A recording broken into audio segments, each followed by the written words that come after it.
Տունեզի մենակ չթողնի, մենակ խնդրեմ, մենակ մեզի չթողնի, այդ աղաջաններից հետո։ Եվ այսպես Հայաստանի թեժ ներքաղաքական կյանքում հաճախակի տրվող ու քննարկվող հարցերից մեկն է. վարչապետ Նիկոլ Փաշինյանի գնալն է վտանգավոր հայկական պետականության համար, թե մնալը։ Այդ հարցը իրականում չունի պատասխան, որովհետև այդ հարցի ստույգ պատասխանի համար պետք է ունենալ իրավիճակի նույնքան ստույգ գնահատական, թե արտաքին, թե ներքին դաշտում իրողությունների վերաբերյալ։ Խոսքը իհարկե նոյեմբերի 9-ի համաձայնագրի եւ դրանից բխող հնարավոր հավելյալ պայմանավորվածությունների մասին է, որ հարցեր է առաջացնում արտաքին դաշտի առնչությամբ, եւ խոսքը այդ ամենի հնարավոր սցենարների եւ դրանից բխող դիտարկումների մասին է, որը հարցեր է առաջացնում ներքին դաշտում գործող ուժերի դիրքորոշումների վերաբերյալ։ Հետևաբար արդիական է ոչ թե Նիկոլ Փաշինյանի գնալու կամ մնալու հարցը։ Գնալն է ճիշտ կամ վտանգավոր, թե մնալը հարցադրումը, այլ վտանգավոր է այն, որ ներքաղաքական իրողություններում բացակայում են կոնկրետ եւ առարկայական քննարկումները,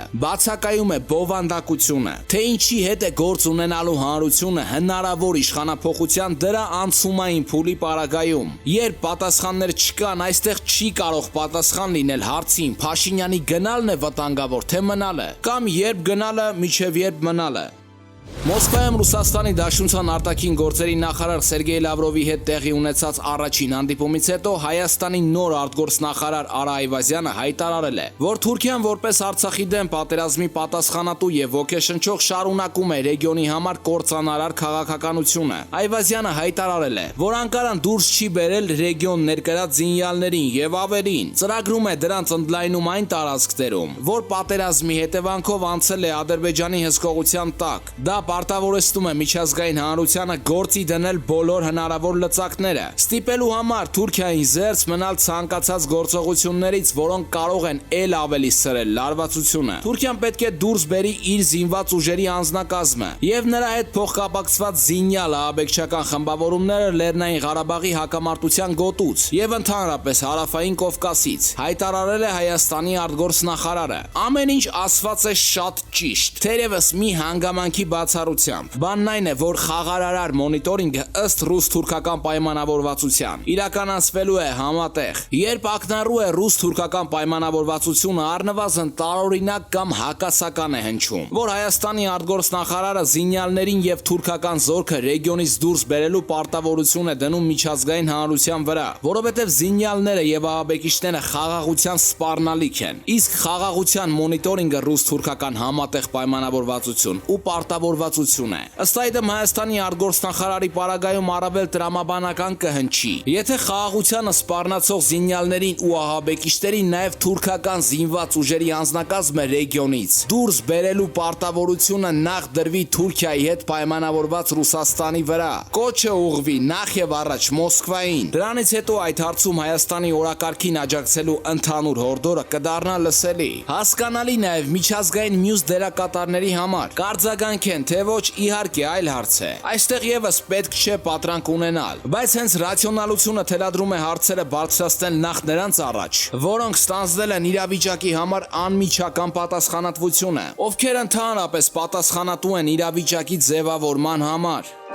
Խնդրում ենք բաց մի թողեք այն աղմկահարույց տեղեկությունները, որը կներկայացնենք հաջորդ թիվ։ Կովկասում տարաձայնությունները Ռուսաստանն ու Թուրքիան հաղթահարում են պատերազմով։ Նրանցից յուրաքանչյուրն ունի պատերազմի իր հաշվարկն ու պատկերացումը։ Պարզապես կողմերի բնույթը եւ ուժերի փոխհարաբերությունն այնպիսին է, որ նրանք միմյանց սկսում են լավ հասկանալ հենց պատերազմի լեզվով։ Ռուս-թուրքական հարաբերությունն այդ իմաստով 21-րդ դարի թերևս իսկապես բացառիկ հարաբերության օրինակ է, թե ինչպես կողմերը չեն կարողանում խոսել միմյանց հետ մարդկային պարզ լեզվով եւ միմյանց հասկանում են միայն ռեգիոնալ մեծ արյունահեղությունների պարագայում։ Դա հետադեմ կայսրությունների կամ կայսերական հետադեմ բարդույթների հատկանիշ է։ Արցախի դեմ սանձազերծված արյունահեղությունը սկսեց, երբ Ռուսաստանն ու Թուրքիան սկսեցին չհասկանալ միմյանց։ Վաղեմի պայմանավորվածությունները բարոյական եւ քաղաքական իմաստով սկսեցին կորցնել ուժը։ Դա ակնառու էր նախորդող 2-3 ամիսներին Անկարայի կոշտ ազդակներից, որոնց տողատակում թափանցիկ ուրվագծվում էր Արցախյան հարցում պլանային պայմանավորվածություններից շեղվելու համար Մոսկվային հղվող մեղադրանքը կամ դիտողությունը։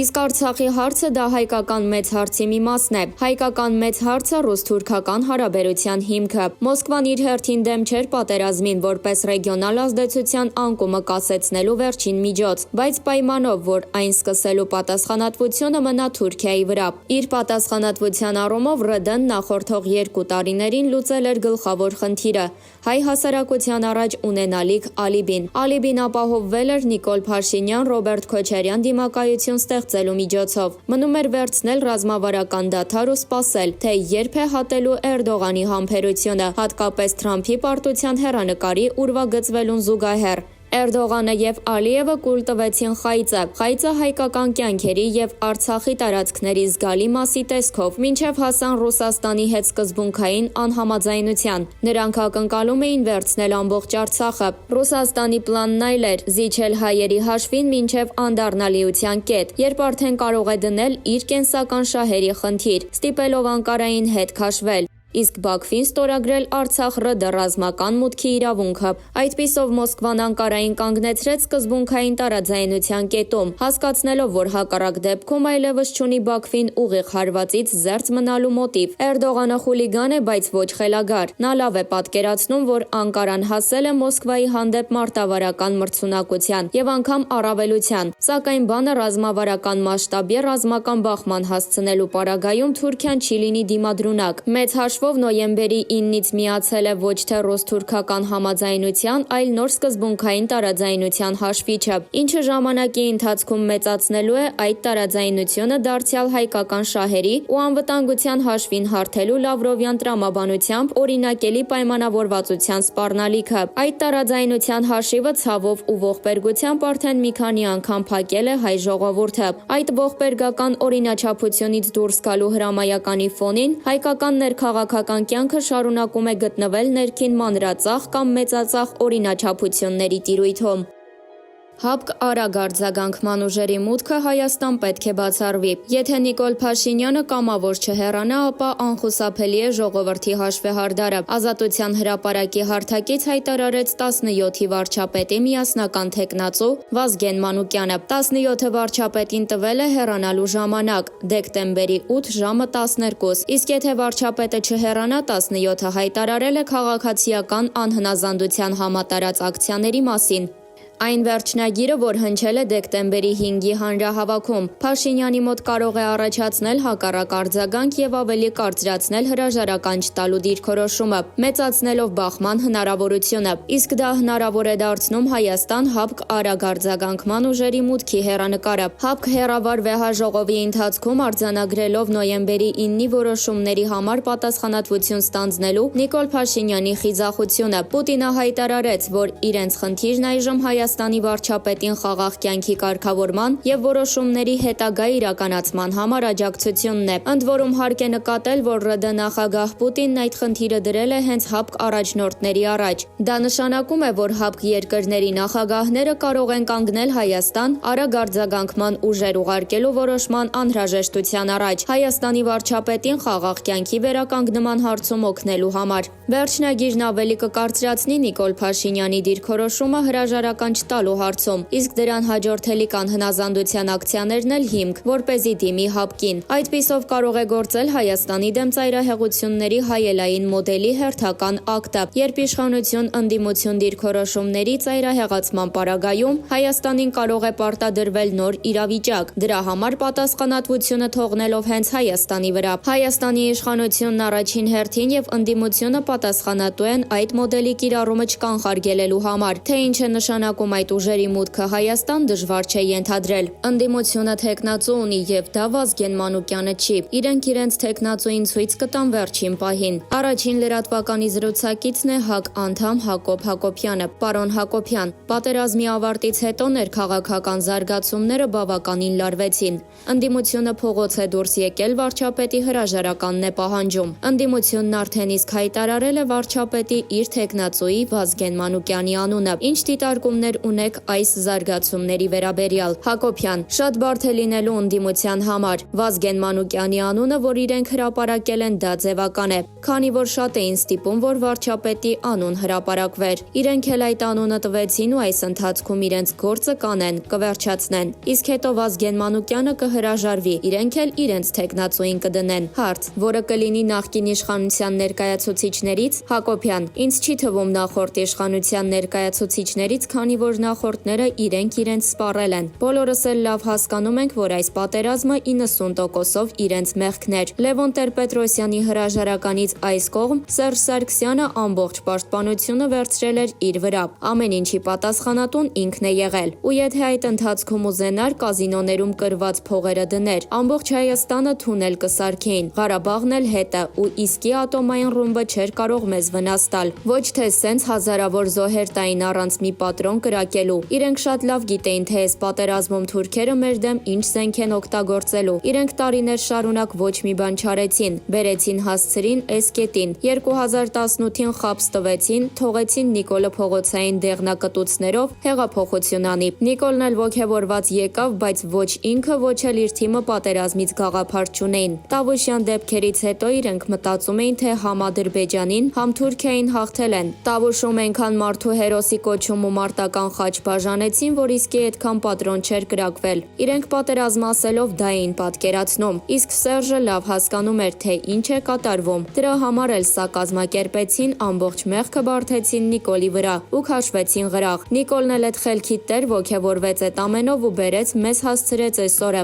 Ընդդիմությունը թեկնածու ունի, դա Վազգեն Մանուկյանը չի։ Իրենք իրենց թեկնածուին ցույց կտան վերջին պահին։ Իրենք լավ կաշխատեն, ինչքան հնարավոր է դավաճանի պիտակն ավելի ամուր կկպցնեն Նիկոլի վրա, որ ժողովրդին Նիկոլից հեռացնեն ու նոր իրենց թեկնածուի անունը կտան։ Հարց. դուք ասում եք, որ նախկինները սպառել են իրենց, բայց ինչպես տեսնում ենք վերջին զարգացումներից, այս ամենը ծրագրված է եղել հենց նախկինների կողմից, բնականաբար կրկին իշխանության գալու նպատակով։ Հակոբյան. այստեղ նրբությունն այն է, որ սաղ բիզնեսները նրանց ձեռքն է, իսկ Նիկոլը եկավ ու ոչ մի բան չարեց։ Իմ մտածելով Սերժն ու Նիկոլը իրար իրավահաջորդ են։ Սերժը իշխանությունը փոխանցեց Նիկոլին ու դրա համար էլ Նիկոլը ոչ մեկին չկպավ։ Իրենք այսօր անձնական խնդիր ունեն Քոչարյան Ռոբերտի ու Գագիկ Ծառուկյանի հետ։ Սերժ Սարգսյանի ամբողջ կրուգին չկպավ, Թալանչիները 2.5 տարի է իրենց շատ լավ են զգում։ Դրա համար էլ հիմա կպել է Քոչարյանին ու Ծառուկյանին։ Քոչարյանի հետ ինչ գործ ունես, եթե դու Սերժին ես մերժել։ Ու դրա համար էլ այս վիճակի պատճառով իրենք իրենց թեկնածուին կդնեն ու կկրեն։ Համոզված եմ իրենց մոտ դա կստացվի։ Նրանք ռեսուրսներ ունեն, ֆինանսական խնդիր չունեն։ Իրենք Ռուսաստանի աջակցությունն էլ ունեն, որ թեկնածուին էլ առաջարկեն, Ռուսաստանը կպահի դրան։ Այդ ֆոնին էլ Նիկոլը բրակը բրակի վրա է տալիս։ Իր թիմն էլ հետը։ Ամբողջ Հայաստանը գիտի, որ իր թիմը բանակում չի ծառայել։ Մեկին մի տեղից հանում է, դրա քեռու տղային է բերում նշանակում, որը ել ավելի մեծ լարվածություն է առաջացնում ժողովրդի մեջ։ Դրա համար էլ մի քանի տարի հետո էլ այս երկրի վիճակը պարզ չի լինի։ Վիճակը մի քանի անգամ կվատանա։ Հարց. իսկ ձեր կարծիքով ինչ զարգացումներ կլինեն առաջիկայում։ Փաշինյանը ճնշման տակ հրաժարական կտա, թե իր պահանջած 6 ամիս ժամանակից հետո կգնա արտահերթ ընտրությունների։ Հակոբյան. Նիկոլն աշխատելու է ինչքան հնարավոր է իր ուժային կառույցների միջոցով վերահսկողություն ապահովել, սառեցնել վիճակը ու իշխանությունը պահել։ Նիկոլը զգացել է ինչ է կատարվել, ինչ է սարքվել իր գլխին։ Այսօր կնոջն են կպել, աշխարհի տակի վատ բառերը գրում են Աննայի հասցեին, բայց ինձ թվում է Նիկոլը պատերազմի ժամանակ մենակ էր մնացել։ Դրա համար էլ Աննային ուղարկել էր Ղարաբաղի շտաբ, որ գոնե տեղյակ լինի վիճակից, որ արդեն իսկ սկսված սրիկայությունները չկատարվեին։ Պատերազմի առաջին օրվանից արդեն խոսակցությունները տարածվել էին, որ դավաճաններ կան։ Ինքն էլ իր վստահելի մարդուն ուղարկել էր, որ վիճակից տեղյակ լիներ, թե չէ ոչ մեկ պատերազմի ժամանակ իր կնոջը պատերազմի դաշտ չէր ուղարկի։ Հարց. այսինքն Աննա Հակոբյանը իր միակ վստահելի մարդն էր մնացել պատերազմի ժամանակ։ Հակոբյան. երևի, ես տենց եմ մտածում։ Ինքը Ղարաբաղում վստահելի մարդ չուներ։ Քոչարյանը, Սերժը, մնացած նախկինները բոլորը Ղարաբաղում էին, հավաքվել էին ու իրավիճակը վերցրել էին իրենց ձեռքը, ու ինքը ոչ մի վստահելի մարդ չուներ այդտեղ։ Նիկոլը ում վրա պետք է հույս դներ։ Միսասուն Միքայելյան էր, որը գնաց երկրորդ օրը վիրավորվեց ու վերջ, էլ մարդ չկար։ Հիմա եթե այս գերիների անհետ կորածների հարցը մի քիչ էլ երկարեց, իրավիճակն ավելի կբարդանա Նիկոլի համար։